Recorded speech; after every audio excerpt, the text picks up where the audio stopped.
Welcome to week 2 of the Jack for June challenge. Apologies on my voice, I'm not 100%, but we'll cover this video nevertheless. If you are already through week 1 of the challenge, I hope you've enjoyed some of the content that's come out so far and the program itself. If you're someone who's just viewing this via the YouTube channel, welcome, and hopefully you touched on our first couple of videos that covered week 1. That way, if you are following along, you guys have an opportunity to maximize your challenge with minimizing the risk and the cost associated with not knowing exactly why we're doing certain things.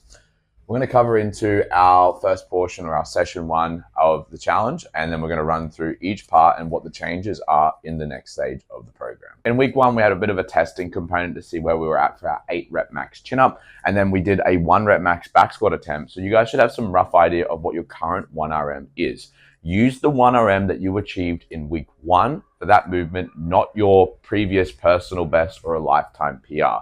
It'll just be a bit more accurate with some of the percentages that we're looking at hitting and the intensity that we want to try and maintain. If you have like a 1RM that's 20 kilos heavier in the past, it's going to make these efforts quite impossible for some of us and a little bit demoralizing, which we don't want.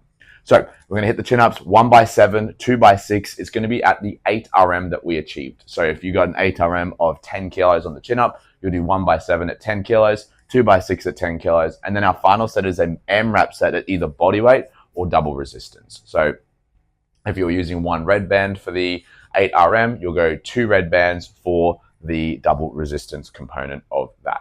Density squats. This is tough. This is going to be fun, but it's going to be messy. How it's going to work is we've got a very dense amount of squats in a short period of time. We get an extended rest, and then we swap squat variations. For some of us, this might be a new concept, but I tested this myself as well as one of the other guys who follow my program, and we found some really good benefits in being able to squeeze lots of squats in a short amount of time. This really helped you focus on unracking and re-racking the barbell, setting your position, and just being more confident with moving the barbell in general. If you want to do the maths, there's 21 of each variation of squat in a very short amount of time. So how it works, you'll do 7 sets of 3 front squats. You'll do a set of front squats. Every time you re-rack the bar, your 15-second timer starts. So you have 15 seconds rest between the 7 sets of 3 front squats. So you do 3 reps, 15 seconds, 3 reps, 15 seconds, all the way to 7. Once you hit 7 sets, you'll get a 5-minute rest, and then you'll repeat the same sequence, but with back squats this time. 60% of both your 1RM front squat and your back squat will be the weight that we're choosing for this one, and it's going to get a little bit more intense each week. So enjoy this little spicy little component. Cool. Clean grip deadlifts, 3x3, 115%. This is going up by 5%. For some of us, they were a bit confused on how a clean grip deadlift works. It is an overhand deadlift. It is the same position that you would hold the bar for your clean. It is not a mixed grip deadlift. It's not a deadlift in general. It's supposed to be a clean accessory that is going to imitate the position that we're going to pull the bar from. It's just going to get it a little bit more load under, or get our body under a little bit more load, create a little bit more tension, and make it a little bit more challenging. Dumbbell walking lunges, we're just minusing 4 reps. So we should be able to increase the weight on this one, 2x16. And then 45-degree cable glute abductions. We've got an extra set this week, 3x15 per side. That's going to cover off session 1. Session 2 is going to cover some of our strict pulling work, our upper body pulling, and a little bit of pushing work in there. As you can see, this day is majority red. Sorry for the absolute cluster part that the board's kind of going on at the moment, but I've tried to squeeze the entire week's programming into one little board.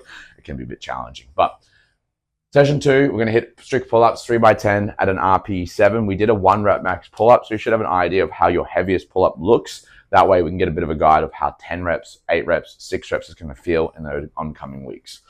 From there, we've got our tall kneeling cable push down. We did this last week. It was 3 sets of 6 last week. We're going to go 3 sets of 5 this week, looking at a heavy weight. So just try and improve on the weight you did last time. Barbell roll-ups. This is good for forearm and grip strength, as well as building some wrist tolerance. This will allow us to help tolerate things like high sets of bench press later on in the program. And it will just in general increase your grip strength, which will carry over to things like the clean. We've got 2 sets of 1 minute at a heavy weight. You just keep rolling that bar for a minute. Choose a kettlebell weight. There's a video guide there. We'll touch on that as we get into the program and later on. But if you are a little bit confused, don't hesitate to reach out. Dumbbell external rotation. We did this to some extent in one of the other bench components, 3x12 to 15. Look at trying to improve on that weight, or at least improve on the confidence and competency of the movement.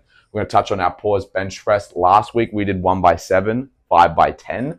This week we got 1x5, 5 by 7. So slightly reduced reps, but an increased percentage. So that should get really challenging towards the back half of those 5 sets.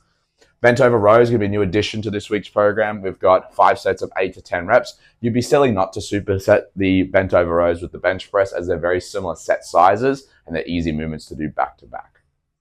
Finally, hammer curls, 5 sets, 10 reps, RPE 8.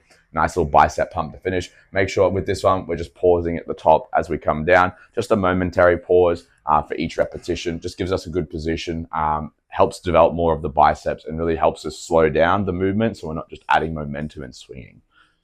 Cool. That's going to cover session 2. Let's jump into session 3. Session 3 is going to be our additional pull-up program work, some dumbbell cleans. So a second touch on the cleans for the week, and then we're going to run into a bunch of pressing work. So we've got inverted rows and our dumbbell cleans. Inverted rows is just a barbell variation of a ring row, also known as an Australian pull-up. The goal is to get your chest to the bar. That's realistically what we're looking for here. 3 sets, 8 to 12 repetitions. If we find this too easy, add an elevation for your foot, make it more challenging, increase the range of motion. Dumbbell cleans, 3 sets of 12 to 15. These are dumbbell hang cleans, even though there's not specification of it. If you watch the video, it'll be a hang clean, so it'll be a little bit nicer for you guys. You don't have to touch the ground. It's not more posterior loading. We're really just focusing on trying to get heavy dumbbells and moving them well, making sure we're not just actively swinging. We're actually getting some nice, good shrug mechanics. We're getting ourselves under those dumbbells. We're standing up to full extension before returning to our next rep. From there, you'll superset that with your bench press holds. We did this last week. We're adding 5%. So 2 sets, 10 seconds at 95%. This will be a good primer for your CNS before we hit some heavy pause bench press for a lot of sets. It'll make that first and second set feel a little nicer.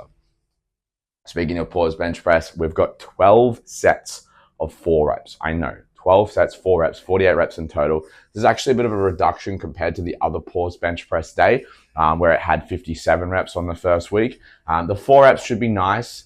For most people, 4 reps at 75% is quite easy. But as we get fatigued towards the back half, that'll be the goal of trying to maintain as best technique as possible. What I'd suggest is be strict on your time here. Every 2 to 3 minutes, do a set. Otherwise, you're going to be here all day. If you start talking to your mates or you start dicking around doing other things, it's just going to take forever. From there, you'll go close grip bench press. We've got 3 by 10 at 60%. It's a 10% increase, but a 2 rep decrease there. So play around with this one. Remember, the close grip is just usually 3 to 4 fingers closer than your standard grip. Play around with that position. Find something that's comfortable for you, that's closer than what you normally do. Meadows rows and our low cable crossovers to finish. You would be smart also to superset the Meadows rows with the close grip bench, same set size, and you can just have it in front of it. It won't be too challenging to do those movements together. 3 by 8 per side at an RP 8. This is a grip developing pull variation of our row, so you will be being more challenged with the grip on your weaker arm. So just be sure to do your weaker arm first and base the weight off that. Low cable crossovers, looking at developing our chest, looking at getting a nice squeeze in that bottom position. I think this is replacing some bicep work, I believe, from the previous week. You probably quote me on that. It's probably wrong. It does have a little bit of a bicep involvement, but it's mostly a chest movement, looking at 2 sets, 15 reps, RP 9. That's going to cover our session 3. Let's jump into our final session, session 4. Session 4 is our clean work. Last week, we built up to a 1 RM power clean. This week, we've got a lot of density in our cleans. And we're looking at hitting a lot more volume in our positions. So hitting our muscle clean first, 3 by 3, 40 to 50%. That's a 10% increase, a 2 rep decrease from the previous week. So you should be a little bit more confident with this one. Hitting a little bit of a heavier weight should be a little bit more fun. Like I said, muscle clean is like our push press variation. We're thinking of a never ending drive through our legs, and then we're just moving the arms into that nice front rack position. Pausing power clean, 10 sets of 1 rep at 80%. This should be fun. 10 sets of 1, 80%, kind of a challenging weight, but not too high. Singles, so we can dump the bar after every repetition. And we're looking at pausing at the knee just for a moment, 2 seconds being the longest, just making sure there's a loss of momentum. We initiate the momentum. We're having to maintain a nice tight position. I'm in love with this component. You guys should love it too. Our tempo pause front squats, we've got 1x7, 1x5, 1x3, 1x1. We did this last week. It's a 3% increase on all of our sets. Remember, 3-second lower, 2-second pause, drive out of the bottom. The first 2 sets are horrible. They're just absolute torture. The last 2 sets are quite fun because the rep range gets quite low. The weight gets a little bit challenging. Just make sure vertical torso, keep a nice good position. Focus on the tempo, focus on what the body's doing on the lower, control it on the way up, really drive up, feel good, feel strong. Touch and go bench. This is our last bit of a bench touch for the week. We've got 5x15, 60%, 5% increase on last week. Just make sure with the touch and go, we're not just crashing into the chest. There is some control down and there's control on the way up, and make sure we get a little bit more touch on the bench press. This would be a good way to do it at a lighter weight. Finally, we've got a superset to finish. Barbell hip thrust, back extensions, 2x15 on the hip thrusts, looking at an RPE 9. 3 sets of as many reps as possible on the back extensions. We can go weighted, we can go body weight, we can go assisted on this one. It's a 1 set increase from last week, so you should have a good idea of what you did last week compared to this week of your program.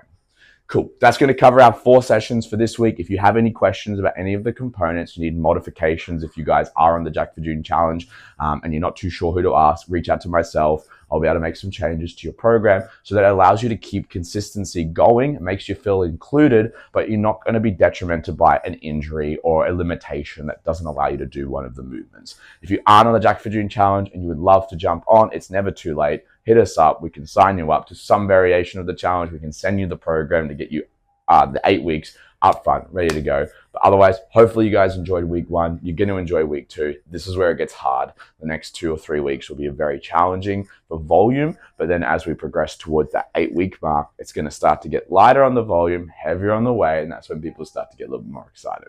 Cool. I'll see you guys week 3 for another recap video.